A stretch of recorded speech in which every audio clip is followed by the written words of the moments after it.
Selamlar herkese. Bugünkü videomuzda YouTube Studio'dan yapmanız gereken ayarları göstereceğim arkadaşlar. Bu ayarlar sizlerin YouTube'da video çekerken kullanmanız gereken en önemli ayarlar arkadaşlar. Bu ayarlar bence bir YouTuber için olmazsa olmaz ayarlar. Videoyu sonuna kadar izleyin çünkü bazı yerlerde sizlere özel ipuçları vereceğim. Bu ipuçları da bence izlenmelerinizi arttıracak ve sizlerin YouTube kanalının ne kadar iyi gelişeceğini ve ne kadar çabuk gelişeceğini göreceksiniz. Şimdi gelelim kanal ayarlarımıza arkadaşlar. YouTube Studio'dan ayarlar kısmındayım şu anda. Buradan kanal sekmesiyle başlayacağım. Sonrasında sizlere tek tek bütün önemli ayarları anlatacağım. Şimdi kanal ayarlarında arkadaşlar temel bilgiler kısmı var. Bu kısım çok kritik. Mutlaka dinleyin. Burada gördüğünüz gibi ikamet edilen ülke yazıyor arkadaşlar. Burada şimdi bazılarınız şöyle düşünebilir. Ben buraya Amerika seçersem yurt dışından izlenme alırım ve bu şekilde hem daha global bir kitlem olur hem de işte YouTube'dan kazandığım miktar artar şeklinde düşünceleriniz olabilir. Ama bu kesinlikle yanlış. Bu ikamet edilen ülkenin aslında amacı şu. Siz burayı nerede ikamet ediyorsanız gerçekten onu seçin. Şimdi ben Türkiye'de ikamet ettiğim için Türkiye'yi seçiyorum. Burada da mesela ileride etkinlikler oluyor biliyorsunuz YouTube'da. YouTube etkinlikleri oluyor. Bu etkinliklerde Türkiye'de olduğunda yapay zeka ile veya teknolojiyle alakalı bir şey olduğunda YouTube bana buradan ulaşıp bana davet gönderebilir ve ben de bu şekilde etkinliğe katılabilirim. Bunun asıl amacı bu. Hani hangi ülkede yaşadığınızı aslında bir nevi YouTube'a beyan ediyorsunuz. Gelelim bir alttaki anahtar kelimeler kısmına arkadaşlar. Bu kısımda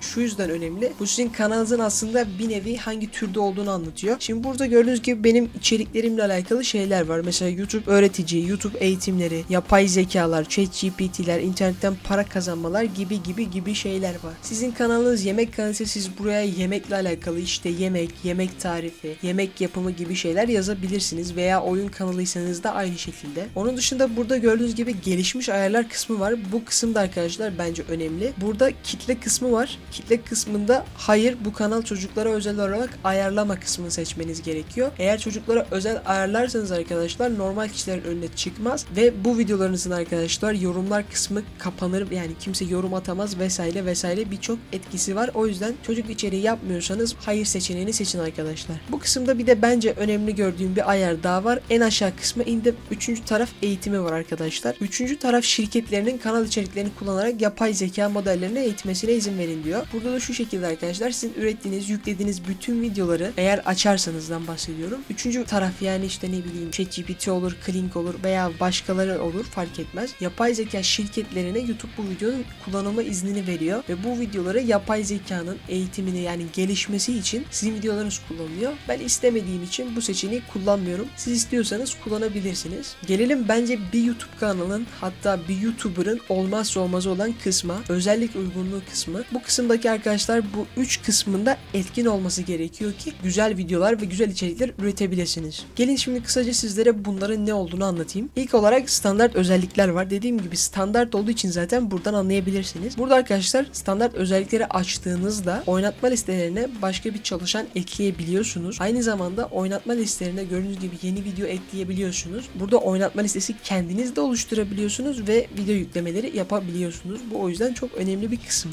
Gelelim ikinci yani orta seviye özelliklere. Burada arkadaşlar telefon numaranızı girerek doğruluyorsunuz. Ardından burada bence çok kritik yani YouTube'un bence en kritik olan özelliği küçük resimler yani thumbnail'ı açıyorsunuz arkadaşlar. Eğer bu orta seviye özellikleri açmazsanız çektiğiniz videolarda thumbnail yani küçük resmi ayarlayamıyorsunuz ve bu da gerçekten önerilse dahi videonuzun tıklanma oranını çok düşük hale getiriyor. O yüzden mutlaka bunu açın. Canlı yayın yapabiliyorsunuz. Ben çok canlı yayın yapan biri değilim. O yüzden bu özellik benim için iyi değil ama sürekli yayın yapacaksanız mutlaka açın. Ve gelelim bence harika olan bir diğer özelliği arkadaşlar. Burada da gördüğünüz gibi 15 dakikadan uzun videolar diyor. Yani bu ne demek? Bu özelliği açmazsak ikinci seviyeyi 15 dakikadan kısa videolar yüklememiz gerekecek ve sizin de eğer konseptiniz oyun vesaire ise 15 dakikadan mutlaka uzun yüklemeniz gerekiyor ki zamanında benim kanalımda oyun kanalıydı. Buradan da anlıyorum ki hani bu ayar bence çok kritik bir ayar. Bunu da mutlaka açın. Ve geldik 3. ayar arkadaşlar. 3. ayar artık zaten tamamen YouTube'a girişinizin temsili olması gereken bir ayar. Gelişmiş özellikler.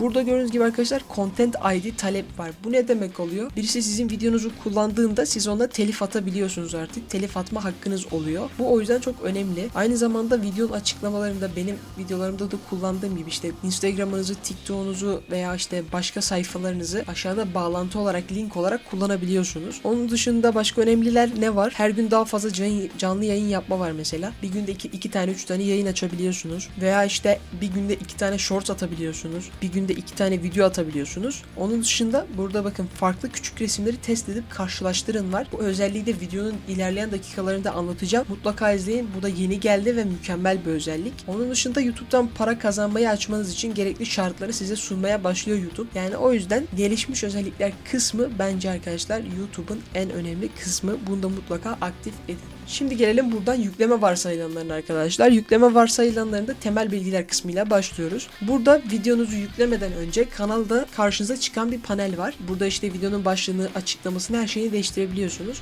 Burada da onun ön hazırlığını, her seferinde aynı şeyi tekrar etmeyin diye yaptığınız bir bölüm. Şimdi her videonun başlığı değiştiği için ben başlık kısmını boş bırakıyorum. Ama açıklama kısmı genelde aynı oluyor. Sadece metnini değiştiriyoruz. O yüzden burada video hakkında bilgilendirme diye ufak bir not düşmüşüm. Bunu silip ben buraya işte video hakkında hangi açıklamayı yapmak istiyorsam onu yazıyorum. Aşağı indiğimde burada benim kanallarımın linki var. Ben gene YouTube'u koydum çünkü YouTube'a da abone olunması gerektiğini düşünüyorum buradan. Instagram hesabım var, TikTok hesabım var ve Discord hesabım var. Onun dışında burada bir mail adresim var. Buradan gidip işte mail atabiliyorlar işbirliği için vesaire. Buradan yazabiliyorlar. Onun dışında bence açıklamaya koymanız gereken şeyler arkadaşlar oynatma listeleri. Çünkü bu tarz videolardan, açıklama kısımlarından insanlar sizin videolarınıza ulaşabiliyor ve bu da bence diğer videolarınızın da ön plana çıkmasını sağlıyor. Ben burada gördüğünüz gibi eğitim videolarım ve yapay zeka videolarım olarak 2 tane kısaltılmış link ve oynatma listesi linki bunlar. Bu oynatma linklerini buraya koymam sebebi de arkadaşlar diğer videolarımı da yani diğer eğitim videolarımı da ben burada aslında ön plana çıkartmış oluyorum bir video sayesinde. Buradan arkadaşlar topluluk denetimi kısmına geliyorum. İzinler kısmında kanalınızın moderatörlerini vesaire ayarlayabiliyorsunuz. Onu geçtim. Burada içerik denetimleri kısmı var arkadaşlar. Burada videonuzun altındaki yorumlar kısmı var. Burada yorumları açıp kapatabiliyorsunuz ama ben açık olmasını tercih ediyorum. Yani yorum atsınlar çünkü etkileşim almamız yorumdan geçiyor arkadaşlar. Bu şeyi yorum almadan yapamazsınız. Onun dışında burada engellenen kelimeler var. Yorumlarda kullanılmasını istemediğiniz küfürdür vesairedir varsa buradan engelleyebilirsiniz. Ben direkt kelime engellemektense öyle gördüğüm yorumları silmeyi ve kanalımdan o kişileri engellemeyi tercih ediyorum. Burada da bağlantı metni var. Bu daha çok yayın yapan kişilerin işine gelir arkadaşlar. Sohbetinize, chatinize veya yorumunuza herhangi bir link atıldığında bunu incelemeye alıyor ve bekletiyor. Ben öyle bir şey istemediğim için bunu açmadım. Siz istiyorsanız yayın yapıyorsanız açabilirsiniz. Burada da kullanıcı yönetimi kısmı var. Burada işte kanalın yönetici moderatörü veya işte sıradan moderatörler var. Benim moderatör kısmında arkadaşım var Ali. Onun dışında burada engellediğim kişiler var. Onun dışında bu sekmede başka bir şey yok. Şimdi az önce sizlere anlattığım bir yer vardı arkadaşlar. Neydi? Küçük resimleri test et ve en iyisini kullan kısmı.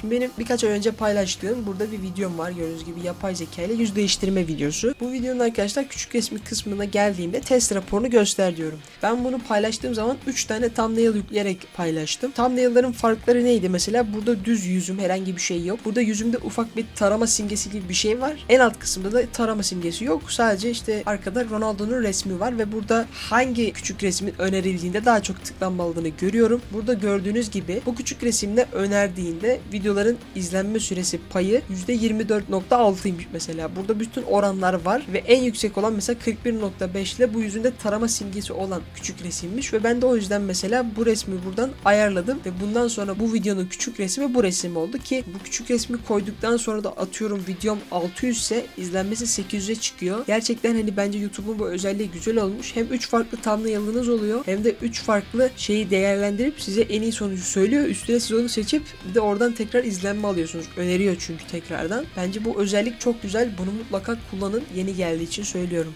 Evet arkadaşlar YouTube'a geçtiğimiz aylarda gelen bir özellik var. Biliyorsunuz diller kısmı var arkadaşlar. Diller kısmına buradan tıkladık. Diller kısmına gittikten sonra ben bir videomu seçtim. En son videom. Burada gördüğünüz gibi arkadaşlar İngilizce Amerika'da Birleşik Devletleri yazıyor. Buna tıklıyorum arkadaşlar ve burada gördüğünüz gibi videonun başlığı, videonun açıklama kısmı, videonun dublajlı halleri vesaire var. Burada videonuza dublajı seçip, Amerikan dublajını seçip videonuza yabancı dille dublajlar ekleyebiliyorsunuz. Benim kanalımın türünde dublaj şu anda çok fazla ön planda olmadığı için ben kullanmıyorum. Ama siz farklı içerikler üretiyorsanız yani yurt dışında da önerilebilecek, yurt dışında da tüketilebilecek içerikler üretiyorsanız bence dublaj seçeneğini açabilirsiniz videolarınızda. Evet arkadaşlar bu videoda YouTube ayarlarını gösterdim. Umarım bu gösterdiğim ayarlar gerçekten işinize yarar. Çünkü güzel ayarlar. Bunu her YouTuber olmak isteyen veya her kanalını geliştirmek isteyen kişilerin kullandığını biliyorum. Çünkü ben de kullanıyorum. Ben de sizlerden biriyim aslında. O yüzden bu ayarları kullanarak arkadaşlar mutlaka tecrübelerinizi, deneyimlerinizi yorumlar kısmında belirtmeyi unutmayın. Sizleri çok seviyorum. Bir sonraki videolarda görüşmek üzere. Hoşçakalın.